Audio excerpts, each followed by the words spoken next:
Deixe sua Bíblia aberta em 2 Crônicas, capítulo 31. Vamos falar hoje sobre um povo próspero. Quais são as características de um povo que prospera, um povo próspero, um povo feliz? Semana passada nós vimos como o povo celebrou a Páscoa e juntos adoraram ao Senhor com suas vidas. O povo se uniu, tanto Judá, que era liderado pelo rei Ezequias, o qual nós estamos estudando, como também alguns israelitas que desceram do reino do norte para adorar junto com seus irmãos do sul. E juntos, eles adoraram o Senhor, prestaram culto, reformaram, trouxeram de volta o culto, porque o templo estava fechado pelo pai do rei Ezequias, o qual foi lá e resolveu tudo e trouxe de volta o culto para o povo, para que pudesse adorar o Senhor. O povo se uniu e juntos eles entregaram louvores ao Senhor. Semana passada falamos inclusive que chegou o momento da festa dos pães asmos, que eles tinham que fazer apenas 7 dias de festa, mas eles estavam tão felizes, queriam tanto adorar o Senhor e agradecer, que eles não se satisfizeram com 7, mas eles fizeram 14 dias de festa. Porque quando nós damos algo a Deus, não é suficiente dar apenas aquilo que Ele nos pede, nós podemos dar e devemos dar além, quando nós temos um coração agradecido, um coração grato, um coração generoso. E por falar em dar, em devolver e entregar, o capítulo 31, ele vai falar muito conosco a respeito disso. Veja as características de um povo próspero, descrito no capítulo 31. Quero começar lendo o versículo 1 com você, que diz assim: acabando tudo isto, todos os israelitas que estavam ali saíram à cidade de Judá, quebraram as estátuas, cortaram os postes da deusa Azerá e derrubaram os lugares altos e os altares em todo o território de Judá, Benjamim, Efraim e Manassés, até que tudo estivesse destruído. Depois todos os filhos de Israel voltaram para suas cidades, cada um para a sua propriedade. Perceba, queridos, depois da Páscoa, depois dos pães asmos, depois das festas, da adoração, da santificação, do arrependimento, da contrição, depois de todo aquele momento de entrega e dedicação e culto ao Senhor, o resultado na vida deles é maravilhoso. Olhe que o resultado não foi um povo dançando, não foi um povo falando em línguas, não foi um povo caindo, mas foi um povo que voltou para suas cidades. E passando de cidade em cidade, eles começaram a derrubar todos os postes ídolos que ainda existiam, todos os altares que ainda existiam a outros deuses. E você pode perceber que a atitude, ela não foi feita pelos judeus, ou seja, não foi tomada apenas por quem estava no reino do sul, mas o versículo 1 fala que os israelitas tomaram essa atitude. Quem eram os israelitas, irmãos? Eram os do reino do norte. Eram aqueles que estavam no norte, onde havia apenas destruição, apenas maldade, promiscuidade, idolatria. Mas quando esse povo do norte, os israelitas, desceram para adorar o Senhor no templo do Senhor, quando eles voltam decididos a mudar. E eles tomam uma decisão drástica. Que decisão é? Eles passam por Judá, aí sim, reino do sul, Benjamim, reino do sul, mas Efraim e Manassés estão no norte. São os quatro tribos citadas aí pelo cronista. Ou seja, nessas 4 tribos, tanto no sul quanto no norte, eles passaram derrubando todos os ídolos, todos os altares que estavam dedicados a outro que não fosse Deus, até porque só o templo deveria estar ali para o nosso Deus. Perceba, meus irmãos, que o resultado na vida daqueles que agora eram um povo próspero, foi o resultado da santificação. Foi o resultado de uma entrega ainda maior, de chegar lá e tirar tudo que não presta e olhar apenas para o Senhor. Porque quando nos entregamos verdadeiramente a Deus, a primeira atitude é tirar das nossas vidas tudo que desagrada a Ele, mesmo que tais coisas nos deem prazer. Tem que jogar tudo fora. Tem que jogar tudo fora. O resultado na vida de um povo próspero é uma mudança de caráter. É uma mudança de adoração. Quantos deuses nós estamos adorando nas nossas vidas que não o nosso Deus, queridos? Quantos? Tem crente aí que não passa um dia sequer sem assistir BBB. Misericórdia, irmãos. O que você está fazendo ligando a televisão para assistir um negócio desse? Vai ler um livro, vai assistir outra coisa, vai ver um... Cara, sinceramente, irmãos, que crescimento há na vida de olhar para uma casa que não tem nada para te acrescentar? E está lá, os crentes idolatrando aquilo.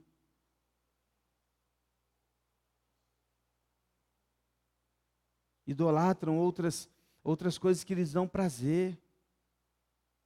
Estão presos ainda às práticas mundanas. Crente que não conseguiu se livrar ainda das práticas mundanas, carrega consigo as questões do mundo. Precisamos largar isso tudo, querido, jogar fora.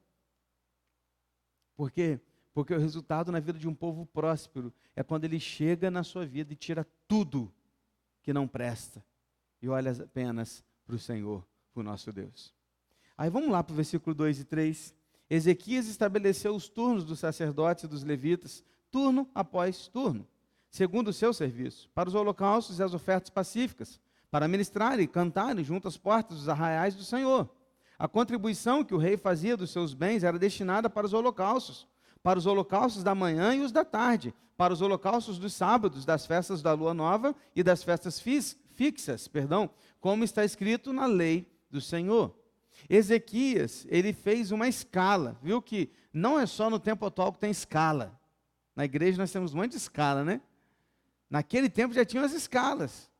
Os levitas eram escalados, essa semana é você e tal. E as escalas aconteciam. O Ezequias foi lá e pegou a turma e dividiu na escala lá 12 por 36, né? E colocou cada um lá para funcionar. Vocês vão trabalhar assim, tal, vai funcionar. Para que todo o trabalho do templo funcione.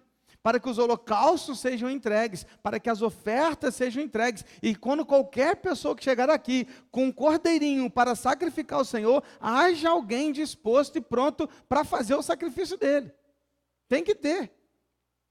O templo tem que estar aberto o tempo todo, para qualquer um que vier a qualquer momento poder oferecer holocausto ou ofertas ao Senhor. Agora, perceba, queridos, que o texto, o versículo 3, fala que o rei fez a contribuição dos seus bens.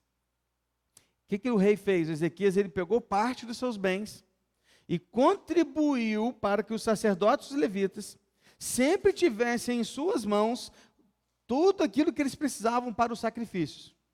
Então, tudo com relação ao culto, Ezequias deu. Ezequias juntou todos os seus bens e colocou, está aqui, essa parte toda aqui é para vocês não deixar o culto parar. O culto não pode parar. Então está aqui, para que o culto funcione, a minha oferta está aqui entregue para que vocês não deixem parar o culto. Sempre tem que ter o sacrifício aqui acontecendo e não pode parar. Ele foi lá e entregou. O que Ezequias fez? Ele deu exemplo. Ele contribuiu primeiro para a casa do Senhor. Mas não parou por aí. Ele não só fez a contribuição. Venha comigo para o versículo 4. Além disso, ordenou ao povo que morava em Jerusalém que contribuísse com a sua parte devida aos sacerdotes e aos levitas, para que estes pudessem dedicar-se à lei do Senhor. Veja que interessante, Ezequias pegou parte dos seus bens, deu para que o culto não parasse. Qualquer questão de ofertas, holocausto, estava garantido. Aí ele chega, chama a galera de Jerusalém, ou seja, só a cidade de Jerusalém. Chama todos os judeus que moravam em Jerusalém e fala com eles o seguinte: agora vocês, moradores de Jerusalém, vocês vão entregar o seu dízimo, vocês vão entregar a sua oferta, para que os levitas e os sacerdotes não precisem trabalhar, porque se eles trabalharem, eles não vão ter tempo para dedicar a lei do Senhor, aos sacrifícios, aos holocaustos e aos cultos. Então eles precisam receber as ofertas, para que eles tenham alimento, não apenas eles, mas as suas famílias, e assim eles se dediquem ao quê? O versículo 4, dediquem-se à lei do Senhor. Eles tinham que ter tempo para estudar a palavra.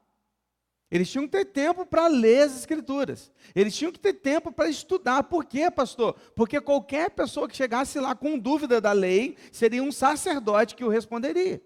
Mas como ele faria isso se ele tivesse que plantar, colher, fazer qualquer trabalho para que a sua família tivesse sustento?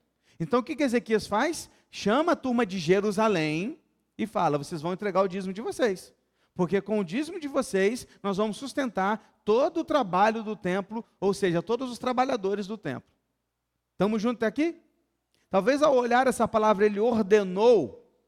Será que o povo de Jerusalém levou isso numa boa? Quando houve assim, ordem, ele deu uma ordem para que eles entregassem os dízimos e as ofertas ali. Vamos ver no versículo 5 como é que foi o resultado disso?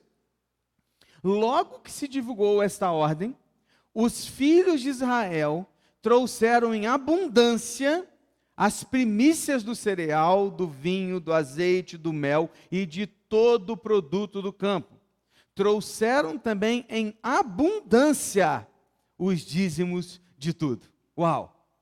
Veja que maravilha, irmãos. Quando um povo tem um relacionamento íntimo com Deus e vive para adorá-lo, este povo tem prazer em contribuir para o reino de Deus. Amém, irmãos? Perceba que eles não estão apenas levando os seus dízimos e ofertas. Eles estão levando em abundância. Por 2 vezes a palavra abundância apareceu em um único versículo que fala sobre a entrega de dízimos e ofertas. Não havia reclamação, não havia questionamentos, não haviam pessoas dizendo: mas é lícito, não é lícito, tem que dar, mas e se eu não der? Mas será que quer? Sabe, não tinham questionamentos. Por que não tinha? Porque era um povo dedicado a Deus, era um povo próspero. Próspero, quando eu digo, não era um povo rico, não, era um povo grato, um povo feliz, um povo satisfeito em tudo que Deus lhes concedia. Porque aí entra a segunda reflexão. Onde há um coração adorador, grato e santificado por Deus, há um coração generoso e disposto a dar com abundância. Meu irmão, deixa eu te falar uma parada. Se o seu coração é um coração de adorador, se o seu coração é um coração grato, santificado por Deus, eu tenho certeza que você não tem dificuldade nenhuma de devolver o dízimo ao Senhor e de ofertar a Ele. Porque todo aquele que tem um coração adorador, ele é generoso e está disposto a dar não apenas o que lhe é pedido, mas além, em abundância, como nós lemos no texto. É muito simples, irmãos. Corações salvos por Cristo, que reconhecem que Deus é tudo o que precisam, que amam, eles amam a palavra de Deus, eles amam o Senhor acima de todas as coisas, essa pessoa não tem crise em ser um dizimista fiel. Palavras sobre dízimo, como a de hoje, por exemplo, porque hoje o texto fala sobre isso, incomodam apenas aqueles que não querem adorar o Senhor. Incomodam apenas aqueles que acham que, sabe, aquele que ainda não entendeu. Porque um salvo de verdade, ele não tem dificuldade com isso. Ele não tem. Queridos, eu vou dizer um negócio para você. Algumas semanas, a gente está, trabalhando aí administração da igreja, gestão, tantas coisas. E há algumas semanas eu pedi ao tesoureiro a lista dos últimos meses com os nomes, sem valor, só os nomes dos irmãos que dizimam na igreja. Eu confesso para você que aquela lista me deixou tão triste. Fiquei muito triste, irmãos.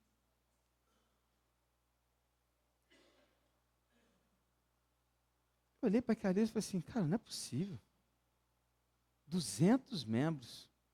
Mais de 200 membros agora, recebemos 12 domingo. 70 dizimistas. 75 dizimistas. Fiquei pensando, cara, não é nem 50%. Irmãos, não é 50%. Como que aquilo me entristeceu, irmão? Vocês não têm ideia. Vocês não têm ideia. Poderíamos estar avançando tanto.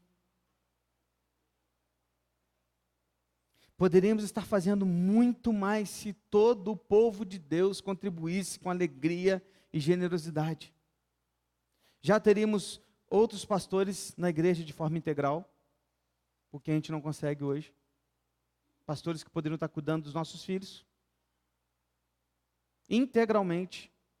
Mas o pastor de jovens não pode. Por quê? Porque ele trabalha também, segunda a sexta, de 8 às 18. Nem sempre ele consegue estar aqui.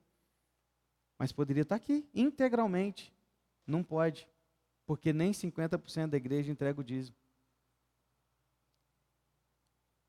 Talvez nossa obra já tivesse concluído. Já estaríamos com o templo inteiro.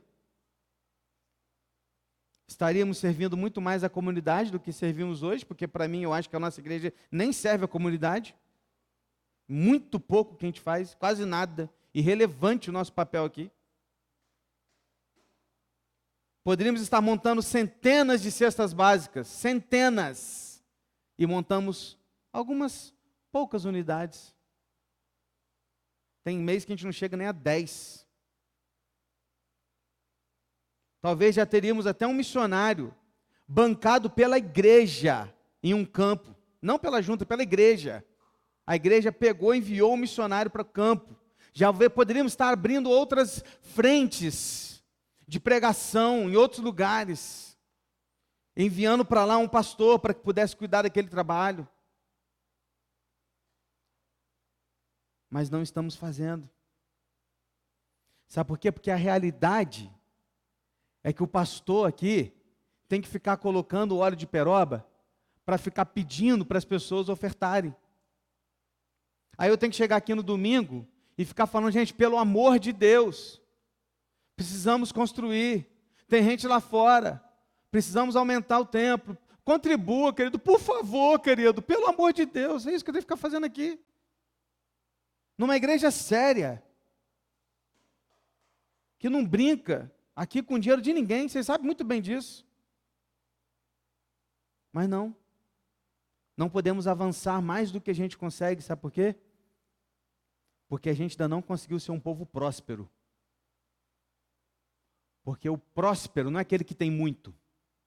O próspero é aquele que é generoso. Porque ele é grato por tudo aquilo que o Senhor já fez na sua vida.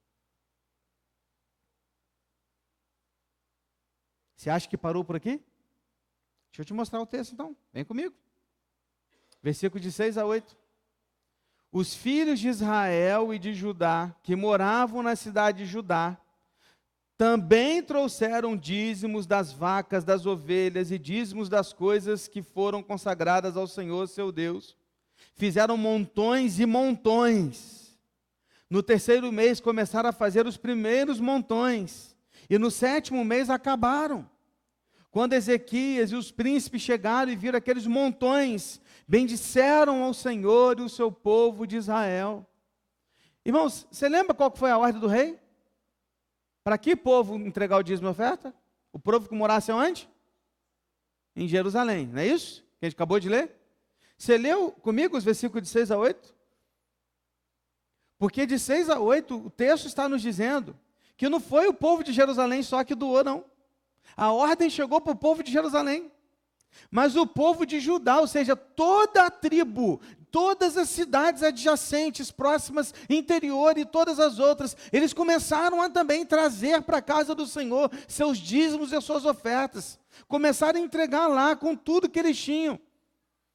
Todas as outras cidades, eles começaram a entregar. Passaram-se 3 meses de oferta, de repente, os sacerdotes precisaram começar a fazer montes de ofertas, porque o dízimo deles não era em dinheiro, era em alimento, e era em animais. Eles começaram a montar os montes. Diz o texto que no 7º mês de ofertas, os montões estavam gigantes. Tinham montões de ofertas e dízimo lá que não estava mais assim, já estava usando e estava sobrando.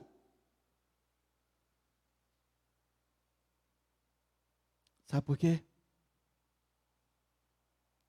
Porque a obra de Deus, ela não é realizada com poucas ofertas dos que têm muito, mas sim com as muitas ofertas dos que têm pouco.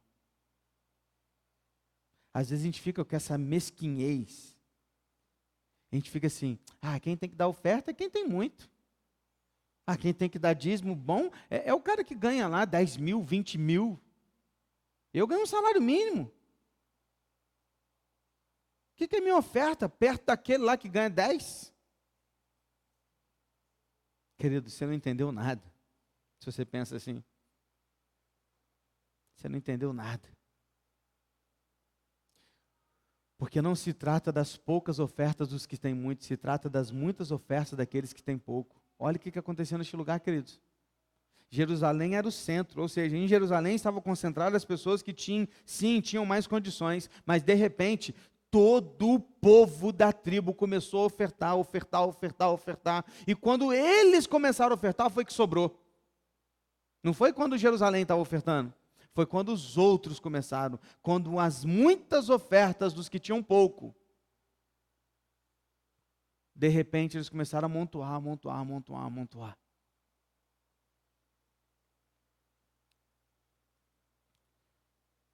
Querido, você que não contribui com dízimo nem com oferta, pense um pouco, o que está te impedindo? Você que está aí assistindo esse vídeo agora, aí, ou ouvindo, o que tem tirado a sua oportunidade, o seu privilégio de participar daquilo que Deus está fazendo? Será que você não tem amado mais o seu dinheiro, os seus bens, ou aquilo que você tem, que é o próprio Deus? Irmãos, porque eu confesso um negócio para você, para mim é muito difícil entender isso. Para mim é muito difícil entender como que um cristão não entrega um dízimo e oferta. Eu falo para você aqui de coração, cara, para mim é muito difícil.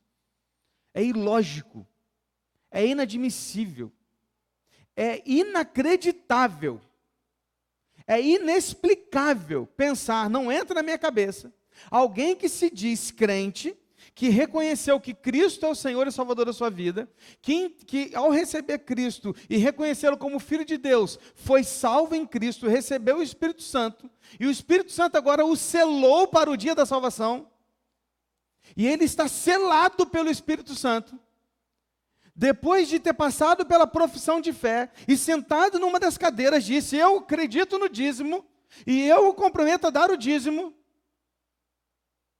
e passa-se os anos, essa pessoa que tem tudo que recebeu de Deus, porque ela tem tudo, ela pode ser pobre, mas ela tem tudo, porque ela tem paz, ela tem vida abundante, ela tem a salvação eterna, e ela virar e falar assim, eu não vou contribuir com nada não, eu não concordo com o dízimo,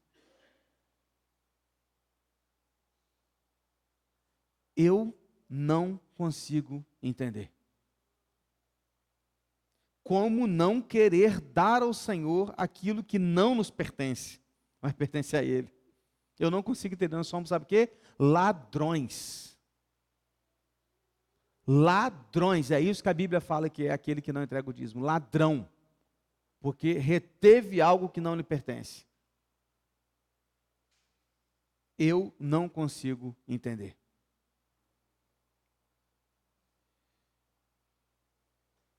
Porque aquele povo próspero foi lá e entregou tudo. Aí olha o que acontece. Vem comigo, 9 a 10. Ezequias fez perguntas aos sacerdotes e aos levitas a respeito daqueles montões. Então o sumo sacerdote Azarias, da casa de Zadok, respondeu, desde que o povo começou a trazer as ofertas à casa do Senhor, presta atenção, temos comido e nos temos fartado delas. E ainda tem sobrado muita coisa, porque o Senhor abençoou o seu povo, e essa grande quantidade é o que sobra. Meus irmãos, a generosidade do povo era tão grande, mas tão grande, que havia fartura e sobra de tudo que era ofertado. Presta atenção, diz os sacerdotes, os levitas, os que estudavam a palavra, que eles estavam se fartando, eles estavam comendo com fartura, eles estavam vivendo uma vida boa, e o povo não parava de ofertar, mesmo vendo eles comendo a comida boa, sabe por quê? Porque o povo não estava preocupado em olhar para os sacerdotes e ver que eles estavam tendo uma vida boa, eles estavam felizes por poder contribuir com aquilo que Deus estava lhes dando. O que muitas vezes as pessoas falam. Mas o pastor vai ganhar isso tudo? Mas tem que ajudar mesmo, dar plano de saúde para a família do pastor? Tem que, sabe? E aí fica muitas vezes minando esse pensamento mesquinho, em vez de olhar e falar assim, graças a Deus que os nossos pastores, os nossos funcionários, os líderes da nossa igreja, que são contratados, eles recebem bem, eles têm uma vida boa, porque a nossa igreja é próspera. Porque não se trata deles, se trata daquilo que Deus está nos dando. E se eu posso contribuir para isso, glória a Deus. Porque se eu estou contribuindo é porque eu sou próspero no Senhor. Veja, eles não estavam olhando para os sacerdotes. Ele disse, os sacerdotes estavam se fartando, estavam sobrando. E eles estavam fazendo outras coisas com aquilo que era dado ali como dízimo e oferta. Meu irmão, o meu sonho é um dia chegar aqui na igreja e falar assim, irmãos, só dízimo. Só traz o dízimo, porque está sobrando. Meu sonho, irmãos, vir aqui para vocês, não vamos fazer mais campanhas, não tem mais carnê, não tem mais almoço, não tem mais festival, não precisa, sabe por quê? Porque, irmãos, os dízimos, vocês são tão fiéis, e essa igreja é tão fiel e generosa, que com seus dízimos, nós estamos fazendo oferta para missões, oferta para os necessitados, levantando cestas básicas, ajudando as nossas famílias, pagando o salário dos nossos pastores, estamos fazendo tudo, construindo, levantando, construindo equipamentos, não estamos melhorando o som, estamos melhorando tudo, as nossas crianças estão recebendo o melhor, não precisa trazer mais oferta, irmão, só o dízimo, que isso é o que a gente se comprometeu a fazer com o Senhor. Você já imaginou que coisa maravilhosa? Que coisa linda poder dizer, irmãos, nossa igreja entendeu. Ela é tão generosa, que a gente não precisa fazer mais nada, só tocar daqui para frente.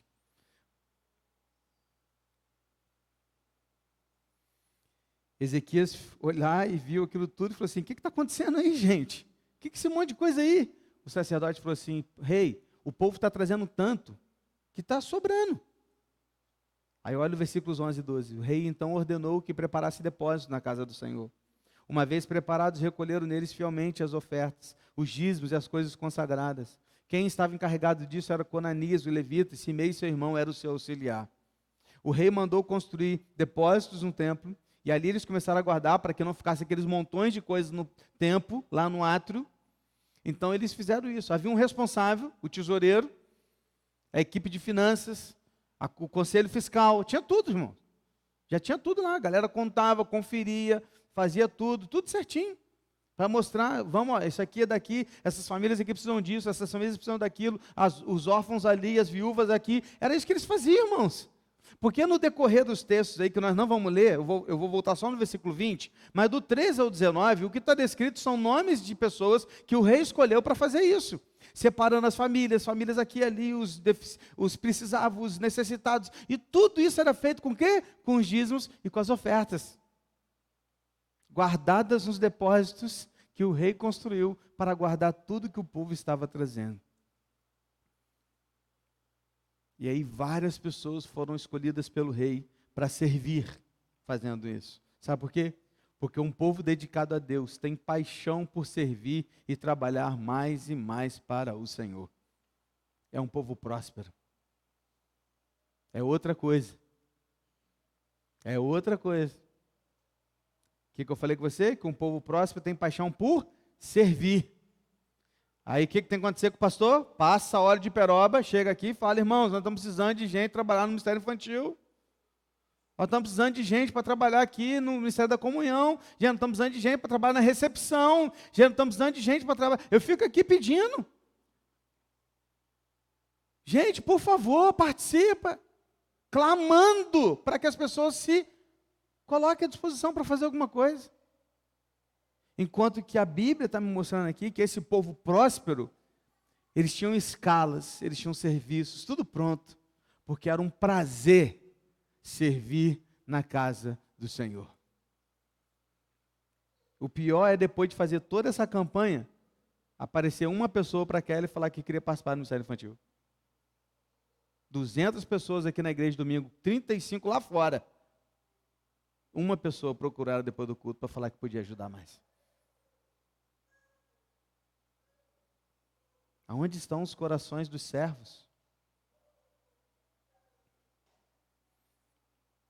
O texto termina no versículo 20 e 21. Foi isso que Ezequias fez em todo o Judá.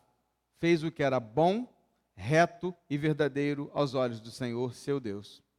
Em toda a obra que Ezequias realizou no serviço da casa de Deus, na lei e nos mandamentos, para buscar o seu Deus, ele o fez de todo o coração. E foi bem sucedido, foi próspero. Ezequias foi próspero porque buscou o Senhor de todo o seu coração. Andou de forma reta, bondosa e verdadeira aos olhos do Pai. E aqui está o aspecto final, conclusivo desse capítulo, positivo na vida daquele que vive para Deus e serve apenas a Ele. Sabe o que é? Fecha isso aqui, leva isso aqui para sua casa hoje. Prosperidade não é sobre nada neste mundo, mas sim sobre um relacionamento santo e real com Deus, o Senhor dos Senhores. Pegou? Isso é prosperidade. O que é prosperidade, pastor? É buscar o Senhor de todo o coração. O que é prosperidade, pastor? É buscar o Senhor de todo o coração, os seus mandamentos, a sua lei, viver o que é bom, reto e verdadeiro aos olhos do Senhor. Isso é ser próspero. Porque a Bíblia diz que ele fez isso e por isso ele foi próspero. Porque as bênçãos deste mundo não se comparam ao prazer da presença do próprio Deus. Ser próspero é viver uma vida ao lado de Deus. Amém? Um povo próspero, que tirou tudo que não presta, que começou a ofertar ao Senhor, dedicar a Ele em abundância, que servia a Ele com todos os seus dons e talentos, nome por nome, escala por escala, tudo funcionando, e via na vida do seu rei, na vida do seu líder, alguém que buscava o Senhor de todo o coração, e buscava fazer tudo de forma boa, reta e verdadeira diante do Senhor. Quer ter uma vida próspera? Está aí. As reflexões para que você consiga viver isso da presença do Senhor. Prosperidade não é sobre nada neste mundo. Prosperidade é sobre ter um relacionamento real, santo e verdadeiro com Deus. Feche seus olhos. Vamos orar ao Senhor. Eu não sei qual é a sua realidade. Eu não sei como está a sua vida hoje diante do Senhor. Eu não sei o que você tem pensado sobre tudo que você tem vivido. Se você tem sido fiel ou não ao Senhor. Apenas, querido, coloque a sua vida diante do Pai. E peça a Ele para te ajudar a entender o que é prosperidade. Para que vivamos apenas para o nosso Deus. Pai, perdoa-nos, porque como teu povo muitas vezes falhamos. Sabe, Deus, às vezes a gente acha que sabe o que é melhor para a gente. E por achar que a gente sabe o que é melhor para a gente segura, por exemplo, o dízimo, que a gente sabe que, não, eu sei o que é melhor para mim. Então eu vou ficar com parte daquilo que pertence ao Senhor. Porque o Senhor não sabe usar, então eu vou usar bem.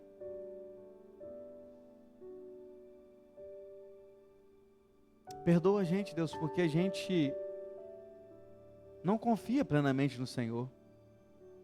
E a gente acredita mesmo que a nossa vida depende daquilo que a gente faz, e não do Senhor. Perdoa a gente, Deus, porque a gente está achando que prosperidade é sobre conta bancária recheada, investimentos, bens e tudo mais. Enquanto que prosperidade não tem nada a ver com aquilo que temos, mas sim com aquilo que somos. Prosperidade tem a ver com o nosso relacionamento íntimo com o Senhor. Perdoa a gente, Deus, porque queremos ser prósperos e bem-sucedidos sem a Tua presença. Isso não tem sentido. Isso é ilógico. Porque a prosperidade está na tua presença. Porque mais vale um dia nos teus atos que 1000 em outro lugar. Ajuda-nos, Deus, a ser uma igreja generosa. A ser uma igreja que entendeu a fidelidade ao Senhor. Ajuda a gente, Deus, a ser uma igreja que serve com o coração grato. E que se põe à disposição para fazer sem querer nada em troca. Ajuda a gente, Deus, a ser um povo próspero, por entender que temos tudo, que temos o Senhor. E nos leve para casa refletindo nessa palavra, e que possamos crescer a partir dela. E perdoa-nos pelos nossos erros. E agora que o amor de Deus o Pai, a graça salvadora do nosso Senhor e Salvador Jesus Cristo, a comunhão e a consolação do Santo Espírito de Deus, esteja com todo o povo de Deus espalhado na face da terra, mas com o teu povo aqui neste lugar, agora e para todos sempre. Amém, Senhor. Que Deus abençoe a sua vida. Tão importante quanto você vir o culto, é você compartilhar essa palavra com alguém. Então faça isso. Compartilhe com outro aquilo que você aprendeu aqui nessa noite. Que Deus te abençoe.